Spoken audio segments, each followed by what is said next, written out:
It's Thursday, May 9th. I'm Adam Walsh, and this is The Signal. Today on the show, a celebration of success at the halfway point of the marathon of life. We have four authors who all happen to be women in midlife who put the writing aside for other commitments and responsibilities. They now have debut books, and they're here for a chat.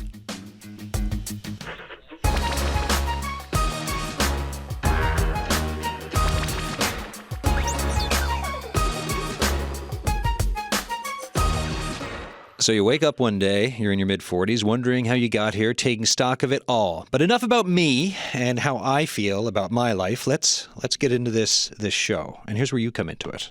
Before we kick things off, I'm wondering if you have a story about starting something or resuming something at midlife, right? It could be a new language, sourdough, anyone, a different career. You name it. Get in touch with us. Text us, 709-327-8206. Email us at thesignal@cbc.ca or call the Signal line and leave a message, 709-576-5260. We start the discussion with Elizabeth DeMarioffi, Executive Director of Riddle Fence, Journal of Arts and Culture. Hello. Hi, Adam. Thanks for having us back on. How you doing? Great. Excellent. Book publishing, eh? Oh, yeah. So Riddle Fence has been around as a magazine since 2007, but this is our first foray into book publishing with a new imprint called Debuts. And as the name implies, all the books that we publish are first books for their authors. Cool. And the other thing that you need to know about them is they have all previously been published in the pages of our magazine, Riddle Fence. How's Riddle Fence doing? Because we spoke before, there were some issues, but it sounds like things are on the upswing. Yes, high fives. I'm honestly doing really well. Last year was quite stressful. And we had, for one thing, tremendous support from the community. We ran a GoFundMe that raised almost $9,000 in really a matter of weeks. That really helped get us out of some hot water. But also, just the sector in general, everyone has been so amazingly generous to us with advice and hand-holding and a listening ear, and Riddle Fence is right back on track. Oh, excellent. So tell, for the support from the local publishing industry, what types of support did you get from folks? So, as I said, book publishing is like a whole different industry than magazine publishing. So it was quite a steep learning curve for us. And to come out of the gate wanting to publish 4 books at once, it was a lot. Big swing, yeah. Big swing. So, I would say, across the country, independent publishers reached out as soon as they heard we were doing this. I got lots of different messages from publishers, offering us help, offering advice, offering to listen. But specifically here on the island, I got some really great advice from Running the Goat and invaluable help from Breakwater Books. Amazing. Breakwater Books has really taken us under their wing and helped us specifically around sales and distribution. We would not have been able to get the kind of mainland distribution for these 4 books without their help. Wow. And what I love about it is at no time did it ever feel like, it never felt weird. It never felt like they were looking at us as competition. It was like, come on, we goes. Let's get these 4 books. Let's make sure that we do justice to their authors. Let's make the best 4 books and give them the best chance we can. And of course, that is the goal of every independent publisher, is to make gorgeous books and to make them available. A launch tonight? Indeed. We've got a great launch event happening tonight at 7 p.m. at Bannerman Brewery upstairs. All 4 of our authors are here. They're all going to be reading. There will also be treats. There you go. Well, 4 great authors, 4 great debut novels, and treats. And treats. I know, treats supplied by the wonderful Kate Finn. And all are welcome. No admission to get in. Please do come by. Here are some fantastic readings. Buy some books. And of course, we will also be there with our magazine. And I'm curious, you pitched the show to me, and a lot of times I'll get emails, right, for folks saying, hey, Adam, this might be a good show. So obviously, yes, we're talking about the promotional aspect, right, of this, the launch tonight, everything else. But what, for an hour of conversation, appealed to you for the idea of having yourself and the 4 authors here for a discussion for lunchtime radio? There's so many angles we could go. There's a lot. There's a lot of angles. There's Riddle Fence survived and came out publishing 4 new books, which is an amazing story. But what I love about this story is I love a debut book. I love the excitement of launching a career. My first book wasn't published until I was in my late 30s, and I was champing at the bit to get that book out and to get into the world of publishing. So for me, getting to publish for women. And this was just a coincidence. Like, these are the books that won out. There was a competition. People submitted manuscripts. We got lots of manuscripts. And we had a 2-tiered editorial process, selection process to choose these books. It is just a coincidence that we have 4 books by 4 women in midlife, all of whom have children, all of whom may have had to put writing aside for a number of years, And I have kids too, so I understand how much family life can encroach on our artistic ambitions. All right. That's a great setup for the hour. I'm going to introduce, we've got Jennifer May Newhook, Danielle Devereaux, Kate Seagriff, and Tia McLennan here. Who wants to start? Here's the first question for each of you. Tia, we'll start with you. Why now for getting published? Obviously, you went through the whole process and everything else, but why now personally for you? Well, I mean, I'll say that I had tried to get published previously, and as most people in creative fields, and especially writing, know, the path usually comes with a ton of rejection and rewriting.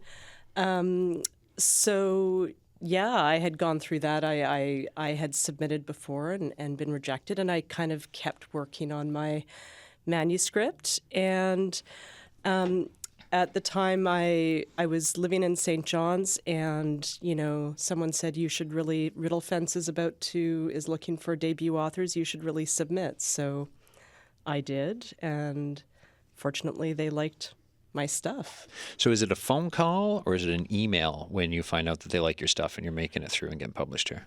I believe it was an email. Okay. Yes. Yeah. All right. So you get this email, and then what's the process like for you? You get the email, you're reading it, and you're like, oh, okay.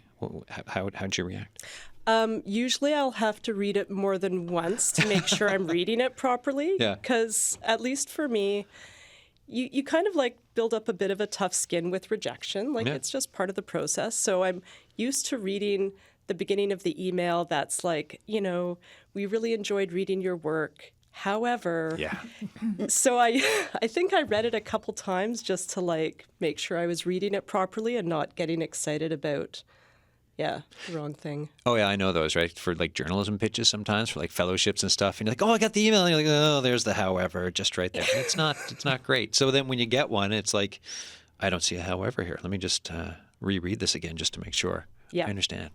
So it was very exciting. And I mean, I don't know about the other authors, but I think for a lot of us, these projects aren't just a short thing. I was working on my book for 15 years with a lot of starts and stops. So to get that email was like, okay, this is finally happening. Cool. Very exciting. Kate, what about yourself?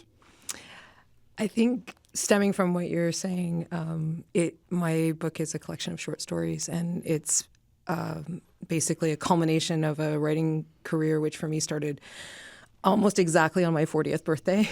And I'm, I think, 49 right now, but I'm not 100% sure. And I think for me, what's really, this isn't somewhere I actually ever thought I would be, because I think the fear of releasing writing into the world, I had assumed that would consume me forever. And even though I had always been sort of a secret writer, if you will. Yeah. And when I turned 40, I think it was somewhat like a functional midlife crisis for me, where I think maybe when you're facing midlife, I think a lot of people get this feeling of, is this it, or am I going to sort of be on repeat until death? No matter how, I guess that sounds a bit emo. No, I understand it. But that's how I felt. And I really felt this compelling need to make a change. And I understood that fear was what was keeping me back, and fear of judgment, fear of knowing for sure that what I was writing was of no worth. And so on my 40th birthday, what I did was I had written this super bizarre beat poem about middle life. And it was very out there, very explicit, very Jack Kerouac type thing. And I told myself, okay, here's where I'm going to do it or I'm not. And so I invited everybody to my 40th birthday, everybody who judges me, my in-laws, my frenemies, all of the people who I would ultimately think of when I imagined with fear being judged for my writing. And I presented the most bizarre of my writing on a little stage in a church because I rented a church hall for my birthday. And I just sort of went for it and sort of I just told myself I'm not going to watch them. I'm just going to let them judge me because then the worst thing will have happened. And so no matter what, I can just go forth into the world from here and just release the writing because nothing worse than could happen than is what is happening right now. And it was really funny because the reactions afterwards, I would say about half the people probably thought I was having a psychotic break, maybe, because it was a bit out of character for me and the writing was very surreal. And it's not reflective of the writing that's in the book. That was a different sort of phase. But I guess the other thing was just the reactions of, so some people have never mentioned it to me again. Oh, that's amazing. And people who I thought would actually be the most into it have just treated it as if it's an event that never happened in the world. And some of the people who I thought would be the most judgmental and the least into it were people that came up after and said, wow, that was great, so amazing. Or people that I really wasn't expecting to enjoy it were there with eyes closed, swaying back and forth, listening to this. And it was really interesting to see that a lot of my assumptions about the world were incorrect. So I see that as the moment of, I guess, freedom for me. But then, of course, it takes another 10 years of work to get a product that can be put into a book, which in no way resembles the original poem. That is such a wild thing to do, and then to like look at everyone and the reactions, and then to be surprised. Have you had any like birthday parties since? Actually, no. Because my ideal birthday party is for everyone to forget my birthday. Okay. And so basically just at home with the family and hoping that nobody else remembers because. So then is there any reaction yet to the fact you've got this book out that's coming out? Because that's huge, right? 10 years ago, it's like, remember that birthday party we went to like a decade ago and the poem? And like, if there's I don't think anybody realized that's what I was doing. Yeah, okay. And I think now when people look at it in hindsight, it doesn't seem like a remarkable event to them, but it was a remarkable event to me. Yeah, it's huge. And I mean, my kids are wondering why anyone would publish my gross stories, which to them seem irrelevant and completely unnecessary. But hey, kids. But they secretly read them, I must say. I've caught them. So there you go. Yeah. All right. Jennifer, what about yourself? Well, I will say that the sort of idea of decades is coming into the conversation. And for me, I guess about 10 years ago, at the time I was 42, and my, at the time, youngest child was about to go into kindergarten. And I'd had, 10 good years of parenting small children. The last one is about to get launched into kindergarten.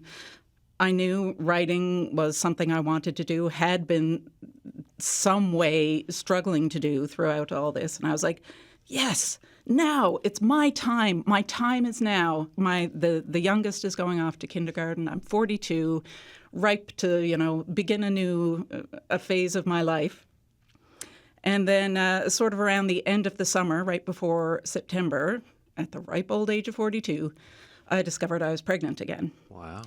And that was an interesting time because I was like, okay, so that plan that I had to sort of restart my life and get back to my writing, I feel like that's not going to roll out quite the way I envisioned. And now I'm going to be a mom of 4, and this is going to be the hardest thing I've ever done. So I spent a lot of time crying and struggling and kind of freaking out, like, this is going to be so hard. How am I going to do this? And then I was like, but what about writing? Are you going to just forget that? Is that done now? Like, what does this mean? And then I realized, no, this is the hardest thing you're ever going to do. You're going to write that book, and you're going to have a fourth baby. And that's what I did. Wow. And it was very difficult. The baby was difficult. Everything was really freaking difficult. And I sort of accumulated the scraps and bits and bobs of writing and pieces from journals. And I was just like, you can't stop. This is going to happen no matter what. And sort of gathered all of my scraps, my precious little scraps I was embarrassed for anybody to see. And then my now youngest child is about to enter kindergarten. The year, folks, is 2019, September. And I'm like, yes, this is it. My time. My time is now. I made it through the past 5 years. I scraped together all of this stuff. And now is my moment. Launch the fourth child off to school. Spend a bit of time like, okay, well, cleaning the house first because it hadn't been cleaned in about 10 years. Then kind of got rolling a little bit. And then we had a little event, you may recall, called Snowmageddon shortly after Christmas. All the kids are back home in my lap. I'm like, oh, okay, this is hard. This is difficult. All right, we'll get through it. Good thing this is going to end and everything's going to be fine. And everything will go back to normal and I'll get my life back. Yeah. So then we all know how that rolled out in March 2020 and the pandemic hit. And all 4 kids are home, and I'm homeschooling 4 children, and just thinking the universe does not want me to do this. It really doesn't. How can I ignore all of these signs? And because it's not often a pandemic gets put on you to stop you from doing something, right? And Like it first was- Snowmageddon, and you're like, no, this won't stop me. This is fine. Yeah, Everything else.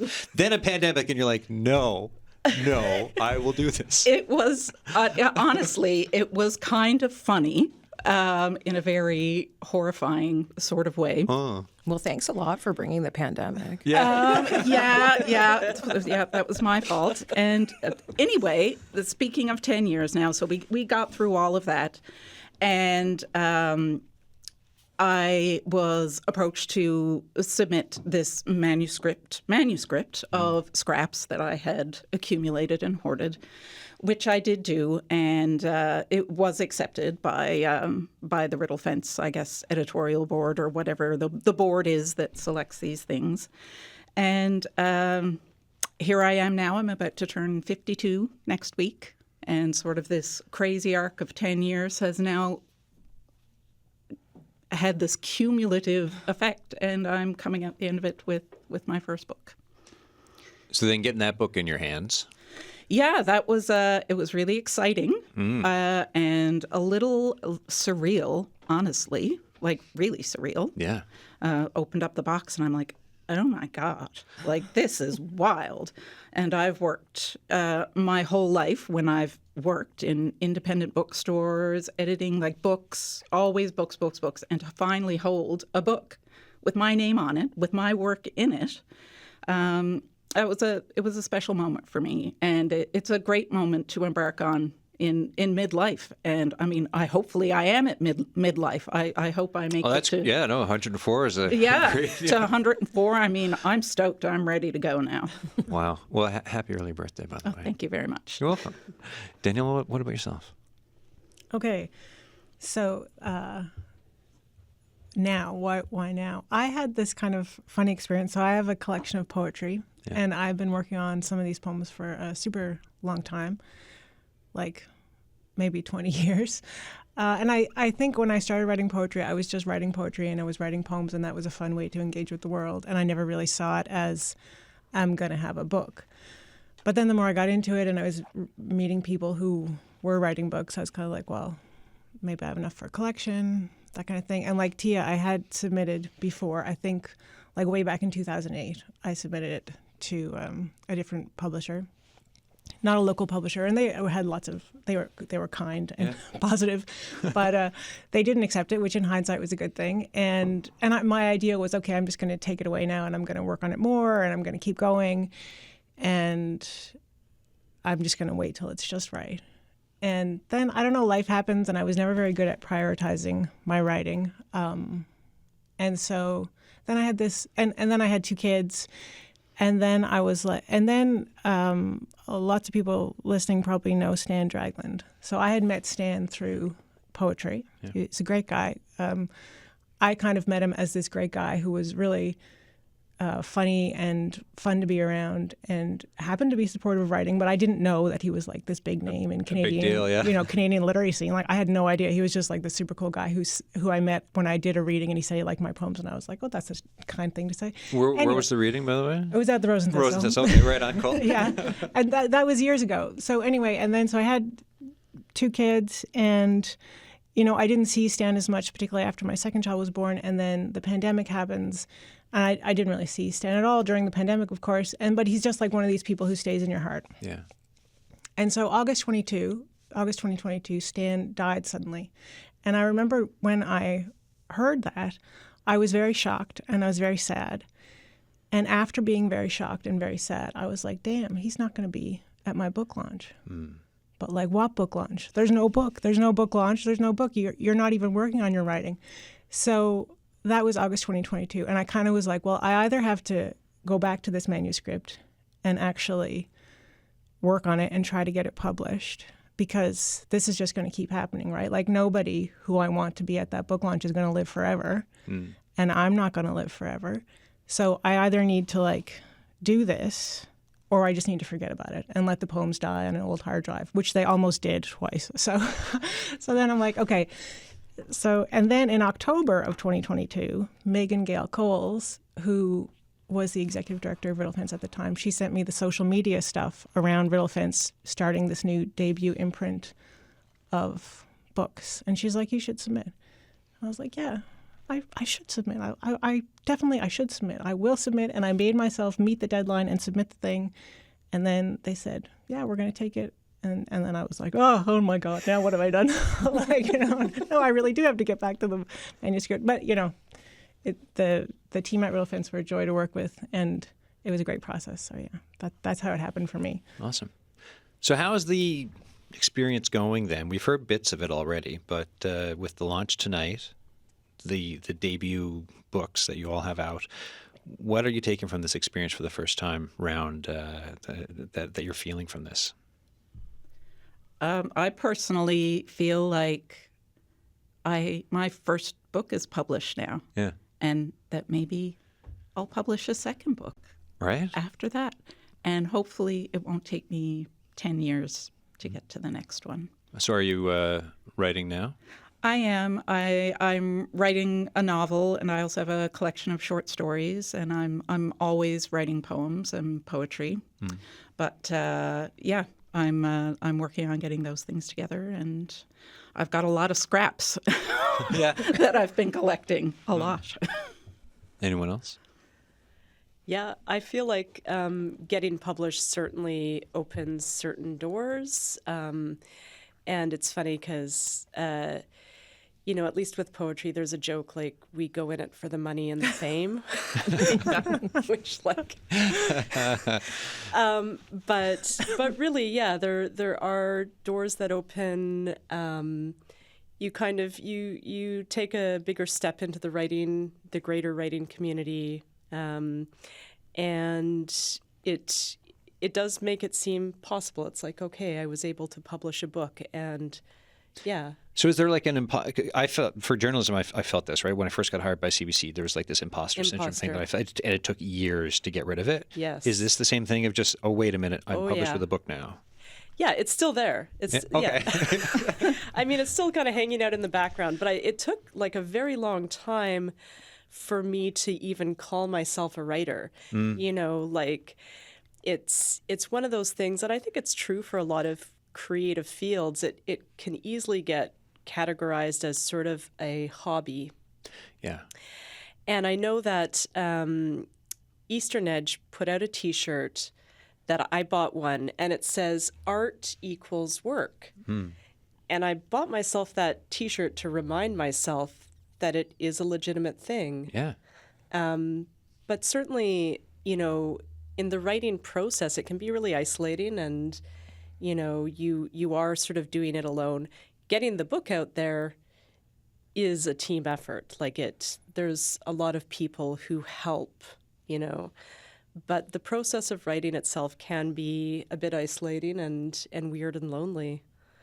Yeah. Yeah. Yeah, that's what I think that was the most remarkable thing that I noticed or experienced when we were working on the book together, is that a lot of people, as you say, write in isolation. And I think that the Venn diagrams of people that are naturally introverted and people that are writers probably overlap quite a bit. But when you're coming into that phase where you're putting your stuff out there, when you're making it a professional quality, when you have an idea that you're going to let other people read it in a format that is acceptable to both you and to the people that are going to read it or consume it, you realize that there's this whole second part, which is when you actually get to be collaborative. It's almost how introverts make friends because suddenly you have this common thing that you're both super interested in.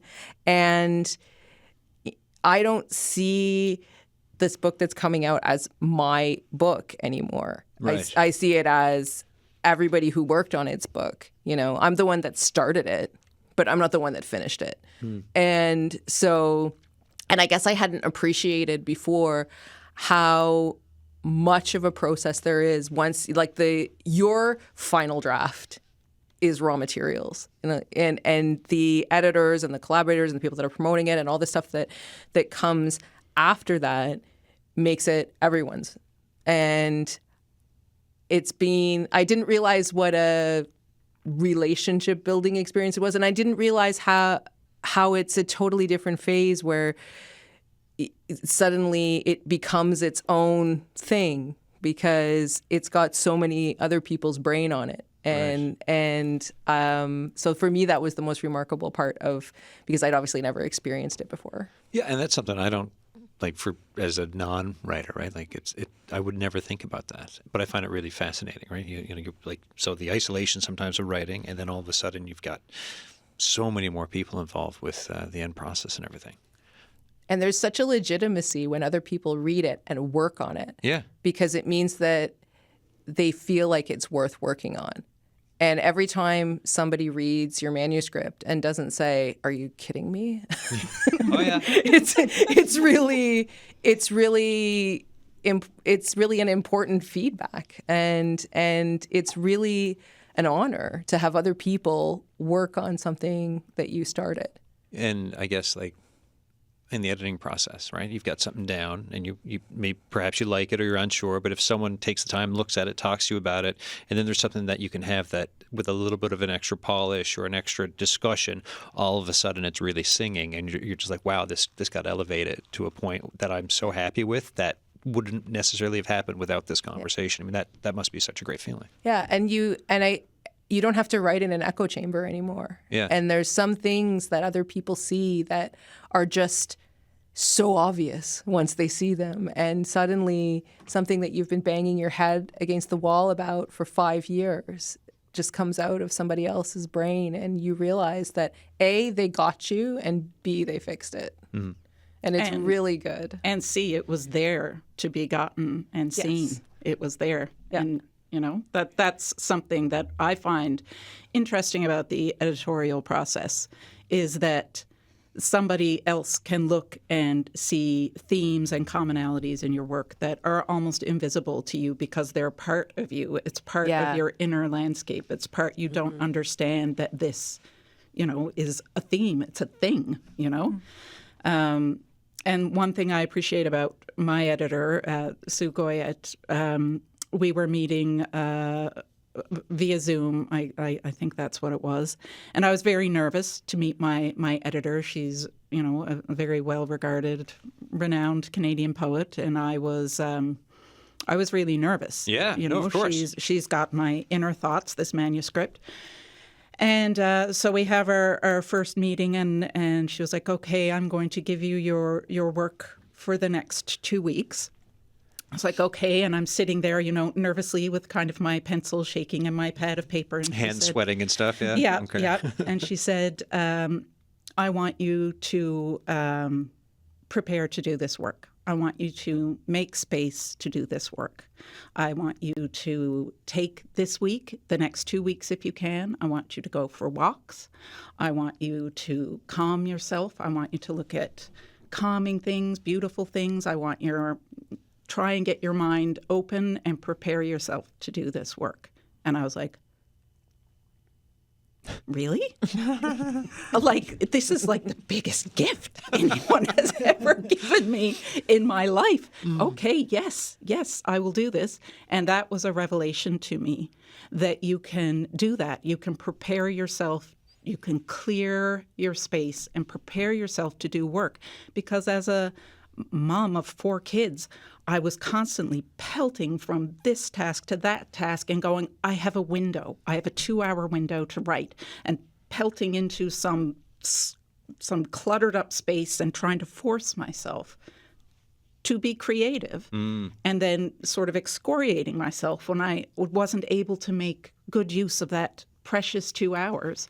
And now I feel like I understand it's important to prepare yourself to do the work, and that is work. Yeah. To clear the space and let yourself become ready. It was to like do you're it. given permission in a way. You're just like, I didn't know I could do that. I didn't know I was allowed. And it's like, no, this is the process. You can go and do this. Like, and it's not about giving yourself too much. This is what you need to do. This is the work, which is going for walks and actually opening yourself up and preparing that way. And so much of it is, you hear like, oh, I got up at 4 o'clock in the morning and I have this rigid schedule and I write until 6 in the morning and then I go for my power walk and then I come back and edit the things I've produced in the first 2 hours of the day. And then I'm just, what? Whoa. Yeah. And I always felt like this is why I'm not successful. I'm not hard enough on myself. I don't have a strict enough schedule. And that just, man, that blew my world apart. I was like, okay. And now I feel like I'm ready to move on to another project. And I'm like, it's time to clear the space. It's time to get ready to do the work. Well, I'm so glad you're talking about it because I think this is a story that needs to be out more because so often we hear about that up at 4 a.m. and da-da-da-da-da-da. It's like, wait a minute, there's other stories about writing that everyone needs to hear. And this is one of them, and it's important. And a lot of people, poets in particular, and writers in general, I think often subscribe to what I sort of call the clock of the long now. Like you're not working in minutes or hours. You're working across years to make a project come to life that's coming just out of your brain. You don't have a team of writers. You're just, and I would like to generate a sort of an atmosphere where that's permissible and sort of respected, that some things take time. They really do. I didn't understand that when I was younger, and maybe that's how I looked at time, right? I'd be like, oh my gosh, this week is so important. It's like, oh, there's a longer game here, right? Months and years. And this is something that as I've gotten older, I've understood. Like, so again, not a writer, but on the journalism side, I look ahead to like, don't worry so much about this week, but like, what are you doing? What are your priorities for the next, 3 months to a year to 2 years and projects that take time? And that's something that I think, I don't know about the rest of you, but does experience and time at the plate, time in, kind of give you more ability to look holistically at this for how you're doing for things that take years like you're talking about? Well, for me, having this book now, this at the end of this sort of period of years, to me, does say that this is a valuable process to go through. But it's also balanced by the idea that you don't live forever. Anything can happen. Right. So there still is an element of sort of seizing the moment wherever you meet yourself in your life, whether that's at midlife or earlier or even later. You're listening to The Signal. I'm Adam Walsh. Today, it's a conversation about debut books, about life, midlife, and everything else. There's a whole gamut for this conversation today. I've got four amazing authors here in studio. You're listening to Jennifer May Newhook, Danielle Devereaux, Kate Seagriff, and Tia McLennan. Inputs. We've talked about the pandemic. We've talked about pre-pandemic. There's a bunch going on in the world. Where do you get inputs for your writing? And what is it? Is it big international stuff? Is it local stuff? Is it family stuff? Is it day to day? Is it nature? Like, what is it that you take for your writing for then your outputs? Who wants to go first? Well, for me, I've talked about my hoarding of scraps and my little bits and pieces that I've spent a lot of time sort of, I won't say being ashamed of, but like, this isn't anything. So what are these scraps? Like when you literal freaking scraps. Like, is it like a cutout from envelopes, Band-Aid wrappers with something you write on it? Yes. Or okay. And the miracle that you're talking about, the input, is that there might have been a moment where I get, oh, I should write that down. And then there's a bazillion things that like dart in to interfere with that. You know, like a kid comes flying in, I get smacked with a toy, somebody's crying, the phone rings, like, and all of that sort of gets filtered down to sometimes there are moments when I'm able to write a few words on a scrap of paper, and those get collected. And the fact that these little remnants have survived, they're these little survivors, these little ideas or images or feelings, they're important. Yeah. And I want to do right by them. I respect and honor the fact that they managed to live, to somehow continue to exist. And that is honestly what fuels my output. I'm like a car that you throw corn cobs into and it somehow manages to drive around the block. I don't know. Or your ideas are probably like survival of the fittest of the literary ideas, right? Because the things that are remarkable are the things that make it onto the scrap of paper. Yeah. And will eventually make it into the eventual thing that you make, because those are the things that are impactful. They're the things that stay with you. That's usually, I mean, that's a lot of advice that you get as a writer is, you know, what are the things that you'll remember after you read the story? What are the things that you'll remember 6 months later? Like what are those little moments? And those, for me, a lot of times, though, like when I write a story, there might be there's like a moment in time, there's a snapshot, and the whole story is built around that. But the reason is because for whatever set of emotional, logical, philosophical reasons, that moment or that beat is the impactful thing that you have to build the whole story around. And I envision that that's what would be on the scrap of paper for you. That's what's in the like notes section of my phone for me. I do a lot of my sort of idea building when I'm riding my bike to work, and I always have to give myself extra time because I always end up stopping on the side of the road to write something down and on my phone. And that's important. Yeah. That you like stopped riding your bike, hauled over to the side, got out your phone, and okay, this is... It's a good acid test for the idea. Is this worth stopping the bike for? Oh, there you go. You know, is this worth stopping the bike for? So when it is, it's pretty good. What are some? So give us an example of things you'd stop the bike for. Sometimes it's just a line that a whole story gets built around. Like I have a story in my book called Return of the Waxwing, and the line that the whole thing is built around is tonight Leon's poplar is going down. And you know, it doesn't sound like much when I just say that line in isolation, but that is the line that got written down in the phone. And if you come to the launch tonight, I'm going to read Return of the Waxwing. Amazing. And so anybody who's interested can see what came around that one line. Upstairs at Bannerman Brewing. Elizabeth, what time again? 7 p.m. So you're right on the ball. Danielle, what about yourself? Inputs. Well, so I'm hoping this launch is also going to launch me back into writing, because I haven't been really writing a whole lot of new stuff. And not all the poems in the book are super old. They're not, and they've all been edited freshly, and some of them are brand new. For my book in particular, it's divided into 2 sections, and the second section is kind of about the life and work of Rachel Carson. So they're biographical poems. So I was really interested in her life, and so part of that was writing, in response to her life and work. So I guess that's an input. Yeah, and explain the David Suzuki connection there for folks too. The David Suzuki connection. David Suzuki has said reading Rachel Carson's book, Silent Spring, is what turned him into an environmentalist. And if you come to the launch tonight, I will be reading a poem that features Rachel Carson and David Suzuki. So then what were you writing? What do you think then in these times with climate change and literature and how it can impact folks? Because like you're writing about someone who's inspired so many people and who's been a voice on where we're trying to go in this country and for the world and with what's happening. But what are your thoughts? That's a big question. It is, yeah. I have one of those a show. One big question, and then we move on. And it's for you. And it's for me.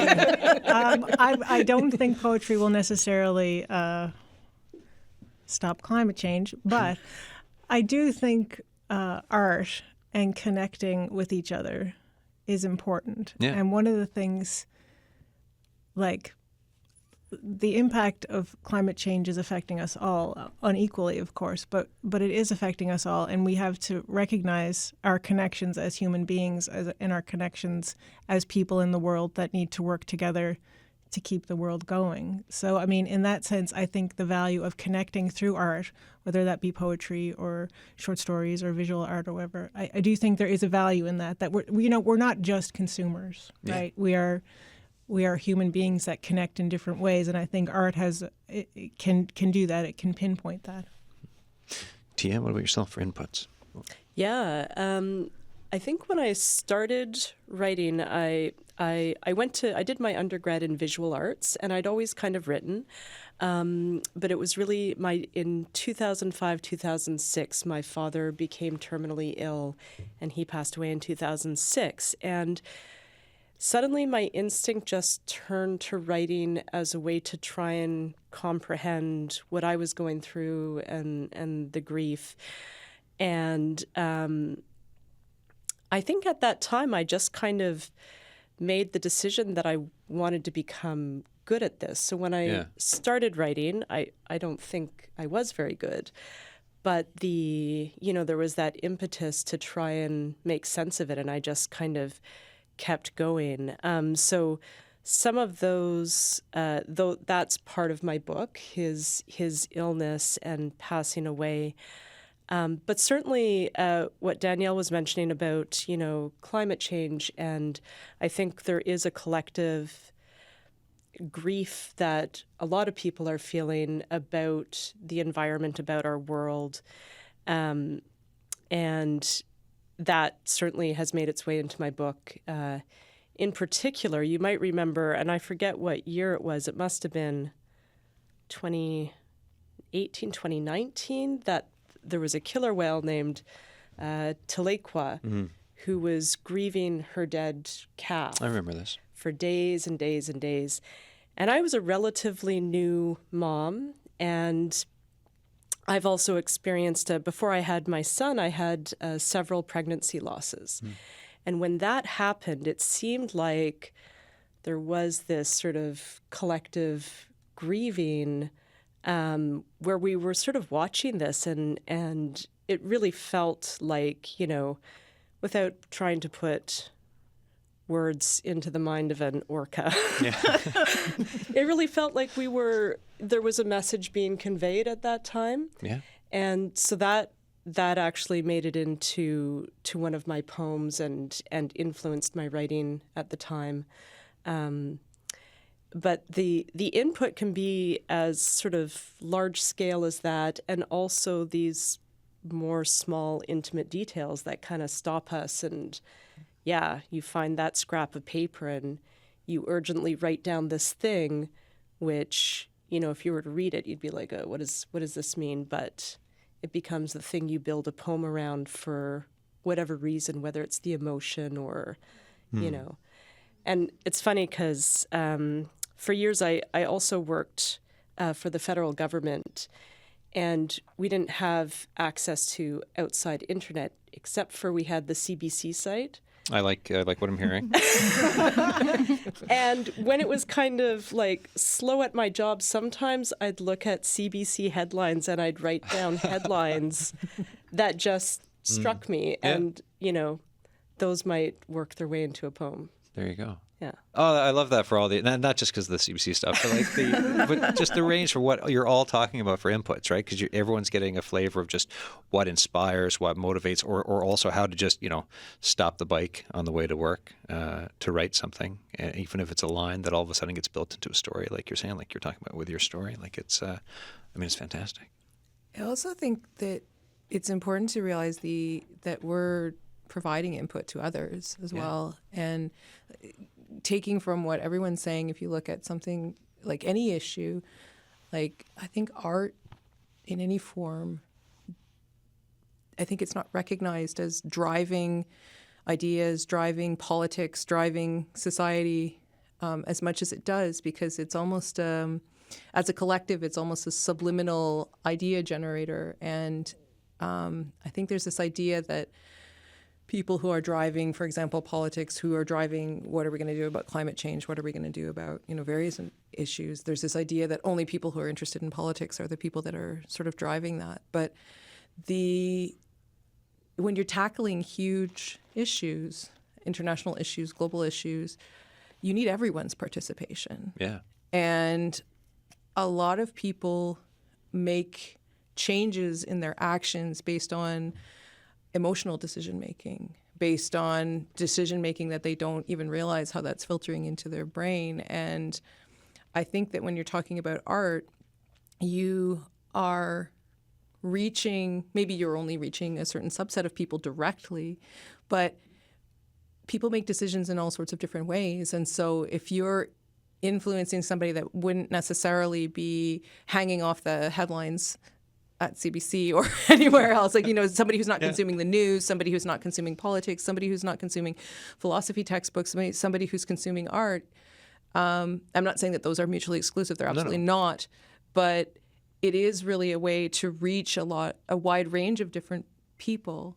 And not saying that, any of the stories are meant that I'm directly meaning to change anybody's mind. But I think it is an often undervalued way that we move the collective thoughts forward for everybody. If I stop driving my car, my impact on climate change is nothing. But if we all stop driving our cars, well, there is an impact for that. And then from when we talk about art and then the critical mass for things, it's like one artist, 2, 3, 4, like different outputs there as people take them in. Of course, yeah, it makes a difference, right? And you never know where like a random CBC headline might end up in a poem, which might end up with someone else who, like you said, doesn't read the news or whatever. And that can help with the thought process of life and where they're going and what they're doing.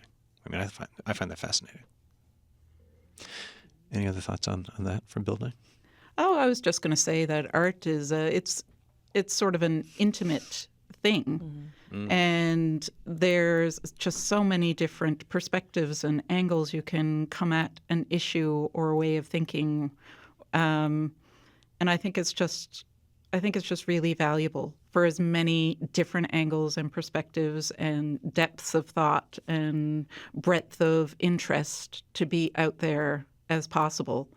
And, we're all very much influenced by the world around us. We're specifically influenced by, our place in life right now. And for a lot, or maybe all of us around this table, there's a lot of family life and all of that kind of thing. And how it all gets balanced out just creates a picture of how people live in the world and want to continue living in the world and want the world to still be there to be lived in.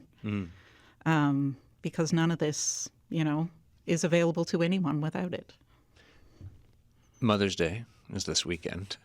Oh, yeah. What are we all doing? How are we feeling about this? What are the thoughts that come to you at Mother's Day? Much like my birthday, I'm hoping everyone forgets. So no church this time? No? No. Okay. All right. It's an intensely scheduled event in my world because, I'm a mom, and I have a mom, and I also have a lovely mother-in-law, and we all want to honor these women and mothers in our lives, and we have a short official time period to accomplish this. So I'll get my little slot, I guess, on Sunday morning.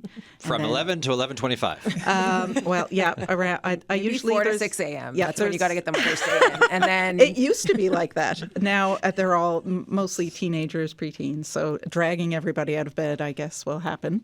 And there's usually some type of breakfast event in my honor, which traditionally has taken place on the marriage bed, which is not my favorite thing. No. But it has become an Tradition. time-honored tradition. So that will happen, and then we'll probably go visit my mom, and then we'll go visit my partner. And is it like pancakes or toast? What is it? Usually waffles or pancakes, I think. Yeah. Okay. But my maple favorite. syrup on the cotton sheet. Yeah, well, so as long as there's syrup involved and butter and bacon grease, that can get. And I did just change the sheets, actually. Oh, see. So then I have to get up and make the bed and go find a rotten quilt to throw over it and like damage control the region. So the that, traditional Sounds about Mother's Day right. rotten quilt. yes, Mom, why are you sleeping on garbage bags? Oh, no reason, honey. This is there's waffle a day lot again. of reasons for that. But my favorite part of Mother's Day is just the moment when somebody, sometimes it's my partner, my husband, sometimes it's one of the kids, comes up with a cup of coffee. And for, half an hour, and then everybody disappears and goes to make the traditional Mother's Day brunch. And I sit in bed on my unsullied at that moment sheets and drink a cup of coffee and read my book. Very nice moment of zen there. Yeah. Anyone else thoughts? We only have like 2 minutes left. Yeah, my kids are 5 and 8, and I also have a lovely mother and a lovely mother-in-law. But I don't know if we have a tradition ensconced yet, and it's not my job because I'm the mother. Yes. Represent. Fair. I like that point. Final thoughts on Mother's Day? Well, I get to be. Haha. I'm away from my wonderful, loving family I am distraught at my absence. for this Mother's Day. But yeah, my mom has been helping out, and they are holding down the fort while I get to be launching a book and traveling across the country. So That's pretty good. yeah, Not too bad. so You're not missing them too much. You're doing okay. I think I'll be all right this Mother's Day. Yeah. Elizabeth, want to bring things home with a reminder on this? Yeah, I'll just remind everyone the launch is tonight upstairs at Bannerman Brewery at 7 p.m. All 4 of our authors are in town and will be reading. There will be treats, and it should be a great time. All are welcome. Please do come. Excellent. Thanks for pitching this show. It's been great talking with everyone, and I appreciate the emails and being in touch on this stuff. Excellent. All right, folks. Thank you so much. That's it for today's show, everyone. Another one done and dusted. So thank you to everyone here in studio. Tia McLennan, Kate Seagriff, Danielle Devereaux, Jennifer May Newhook, and Elizabeth de Mariafi. Looking ahead to tomorrow, which is what we often do at the end of each show. What are we to talk about tomorrow? I think we're going to do music. It's a Friday music conversation, the making of it, performing it as an artist in today's world. We've got a great group of musicians coming in to talk about the local scene, and we're going to listen to some tunes. So tomorrow's really the spirit of a Friday and moving us into a weekend type of a show. But until tomorrow, thank you for listening, and we'll catch you later.